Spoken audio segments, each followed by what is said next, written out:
and we want it now. And the American people want that as well. So I think the Israeli lobby, which has been, or the Israel lobby, which has been so powerful, and it remains powerful up until Election Day, is going to have quite a shock because this cannot remain American policy, and I think it will not remain American policy.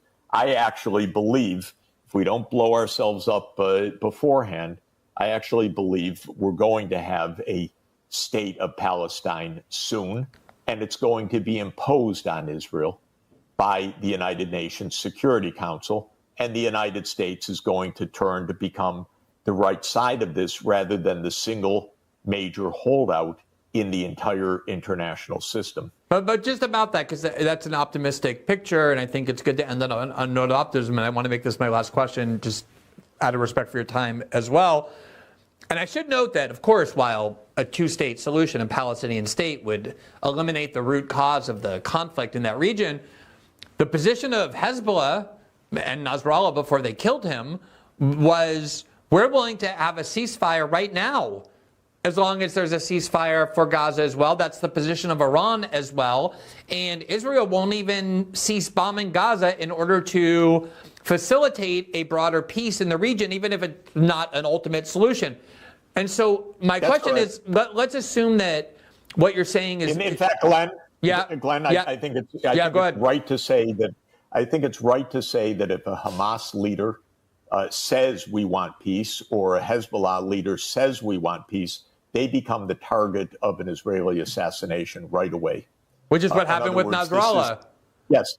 This is the opposite of what you might think, but it is because Israel is dead set against a two-state solution. That's why I want to ask you, because it's so interesting, the propaganda that we hear. We're always told that all these countries that are Muslim, or even the Russians, don't understand any language other than force, whereas that's what Putin recently said is true of the U.S. But we've also been told for so long that what makes Iran so dangerous is that they're run by religious extremists. They have an apocalyptic cult. They don't care about human life or the value of it. They crave death, and therefore they don't have any restraint or operate rationally in any way. And all we've seen from Iran over the last several years, including the last year, including in this last ballistic missile attack, was enormous restraint. All those ballistic missiles were aimed at entirely military targets. No civilian targets were hit. No Israelis were killed, whereas the Israelis have the exact opposite posture to civilian life.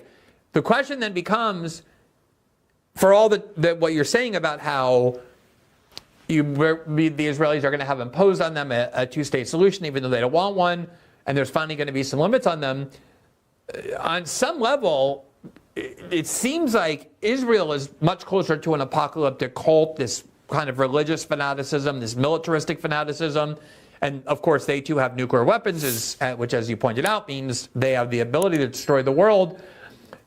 Is that your view of the current Israeli state, that they basically, even if the entire world did demand that they have a Palestinian state, that the Israelis are so far gone that almost nothing could limit what they do?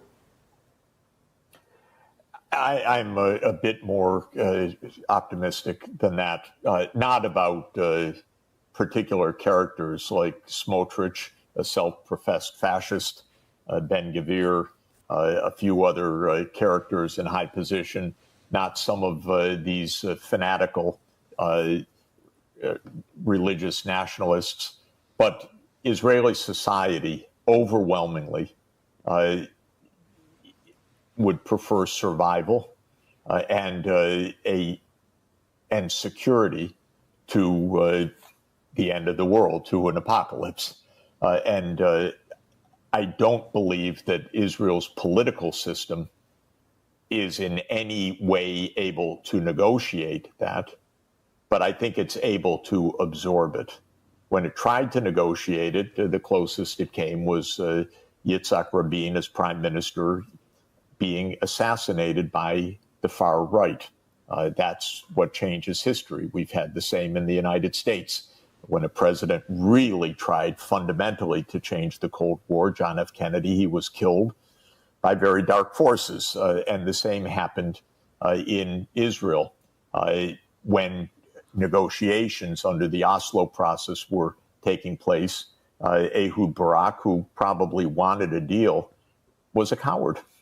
Maybe because he didn't want to be assassinated the way that Rabin had been just before him. But he failed to carry through clear, unambiguous commitments that Israel had under the Oslo process. Of course, our spin factory blamed everything on Arafat. on Arafat. But aside from the spin, the reality was that Israel couldn't bring itself to do this.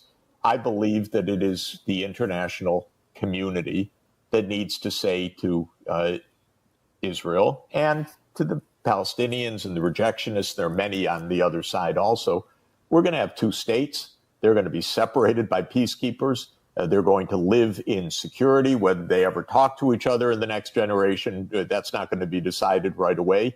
But they're going to be two states. And the world is not going to let itself go into a regional or global war for the sake of Israel's religious fanaticism or its failure to listen to years and years and years, including in the most recent days, of the Arab countries saying, we want peace, we want security for Israel, based on the two-state solution.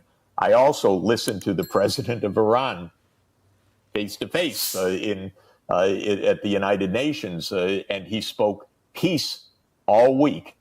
No one was picking it up, not our mainstream media, and Netanyahu was speaking bloody war, but the president of Iran was speaking peace. And if we listen, if you actually look at what is being said, if you look at what the Jordanian foreign minister said just after Netanyahu spoke at the UN, the Jordanian foreign minister came out and said, on behalf of the 57 countries of the Organization of Islamic Cooperation, I want to make clear we are for peace, mutual security of Israel and Palestine based on the two-state solution. Voila. This is how it's going to have to be. Will Israel accept this? Israeli society will. Will Smotrich or the leaders of the illegal settlers in the occupied territories accept it? Probably not at the beginning, but with enough effort and patience, they will as well.